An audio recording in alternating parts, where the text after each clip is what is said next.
And it's kind of unfortunate that some people have looked at it in a very critical way, because we're not talking about getting rid of chemicals. All we're talking about is finding ways to use chemicals safely. When we say that we should find ways to reduce chemical, all we're talking about is those chemicals that will affect the farmer's bottom line. In other words, he doesn't have to use them, and if he doesn't use them, he have a better bottom line. That's one part of it. Those that are causing environmental problems, either in water or soil or whatever the case might be, may cause, the third area would be food safety problems. In other words, they may cause some problems. Now, if we need to find ways to use chemicals, use them, but use only what we need.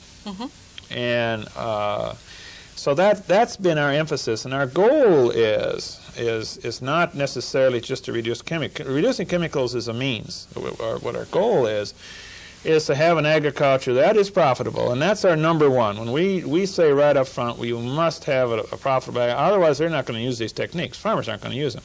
So it must be profitable, but it also must be environmentally sound.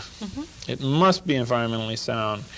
And so what we're trying to do here is to make those a little more co-equal, rather than just putting the emphasis, as I think it has been to a large extent, on maximum yield. Now, you notice maximum yield is much different than emphasizing maximum net return.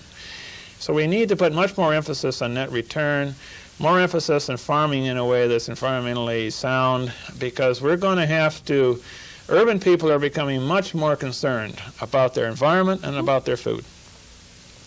And then, so we're going to have to farm in ways that the urban folks are comfortable with.